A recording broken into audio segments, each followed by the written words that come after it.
Hey everybody, it's Testament 7 here. Testament 77, I guess I should say my full name at this one. This video is going to be targeted uh, for my friend Bazookified over at Tactical Tag, which is bazookified.blogspot.com. There'll be a link below in the description. This video is actually just to get me some help. It's a little bit different from what I usually do, in terms of this channel anyway. But then again, my channel has no central unifying theme anyway, so let's just go with it. So the other day, I went to the thrift store, mostly looking for like electronics, used games, things of that nature, because that's what a lot of people go to the thrift store to find. And I was partially successful in that regard. Metal Gear and Zelda 2. Shiny. Okay, enough of that. Anyway, I also picked up a couple of dart blasters, which I cannot for the life of me identify.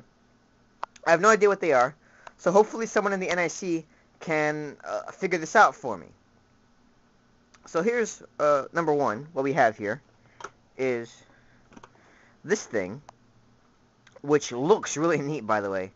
Now this, I have Buzzbee darts loaded in here because I strongly suspect that this is a Buzzbee gun, if not a precursor to the Tech 6. But I cannot find any identification manufacturer marks. There's a warning mark right there. You can actually see, kind of, warning. And it's got the, you can't really see it, but it's got those slits cut in the side that everybody in and out of the NIC just hates. But the turrets rotate by the prime, which is very much like a Buzzbee blaster. And this thing has quite a bit of force to it. In fact, there's no way to demonstrate it really on the camera, but if I dry fire it and I hold my hand in front of it, you can feel the air pushing itself out. So, although it's got AR still in it, they're very ineffective, which is really interesting and actually really fun. So this could actually, just by the basis of the faulty AR design, could easily become a favorite of mine if I can find a way to get rid of those slits. I might have to re-turret the thing, and I hate re-turreting things, but I might have to on this one. I might not have to, actually, because the, actually, you can't really tell, but those slits are actually being blocked by a bunch of, by the actual turret mechanism being in the way. So those might actually be pretty ineffective, too. But those dart pegs definitely have to go, if nothing else. Well, okay, it's enough for that one, because that isn't the big one. The big one is actually quite big. This is the big one. And you can actually kind of sort of make out the ID there. It's kind of better on this side. But this is, I have no idea what this is, actually. The design elements are actually rather unique, but you might notice this looks a hell of a lot actually, like a Tommy 20, the non-automatic kind anyway. And that'd be because it works like a Tommy 20. There's actually a 20 dart drum, and those bulges on the side are, you guessed it, flywheels. And this thing runs off of 3 AA batteries, that's 4.5 volts, and my God, does this thing pack a punch. What kind of a punch does it pack, you ask? Well, can you hear me now? Let's see here,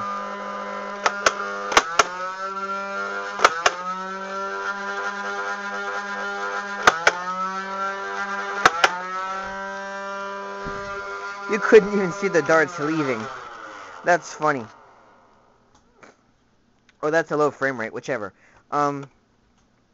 It could be a low frame rate. Maybe a little bit of low frame rate. But these darts, when they leave this thing, pack a heck of a punch.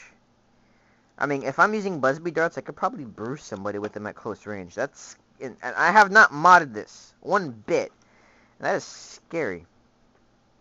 So here's what little I do know about the thing, which is actually right about here. You can't really see it because the camera itself creates a shadow that prevents you from seeing it. But it's manufactured by Toy Quest, and I believe the copyright marking is in 1994, 95. So I would say this definitely qualifies as a vintage blaster. Although again, I have no idea who the heck, what this identifies as. So I'm hopefully someone in the NIC can help me out. And thanks ahead of time to Bazookafied for putting this out there, because my channel has nowhere near the coverage required. And a thanks ahead of time also to anybody that can ID either of these blasters, and let me know, like their rarity, or maybe their worth, if anything, modability, even, and just in general, just what it is I have here. And in case anyone's wondering, I probably paid about $3 total for both blasters, which isn't all that bad, all things considered. So, to anybody that can help me out with this, thank you in advance. I apologize for the really shoddy video quality. Hopefully not audio quality, but definitely video quality. I apologize for that in advance, but I'm really interested in what anyone has to say about these blasters, and in particular, what exactly they are, who made them, and when. They're actually in really good shape, all things considered. I don't have plans to modify the not Tommy 20 just yet, but because the thing packs a heck of a punch. This thing packs more punch than a stock Raven. And I mean, I have a Raven, so I know. I mean, I have a Raven. I know how much of a punch it packs. This thing packs more punch than the Raven. Both are stock, and the Raven has 1.5 more volt to work with. Stock. So I don't know what motors it uses, or I don't know nothing about this thing, but it is kind of scary, all things considered. So I'm gonna leave you with that bit of insightful, not so much information, and so to anyone who can help ahead of time, thank you. To anyone who watches and puts up with my rambling, thank you. My videos are not scripted, as you can tell, blatantly. Special thanks to Tactical Tag and everyone in the NIC, and more importantly, thank you for watching, and have a good day.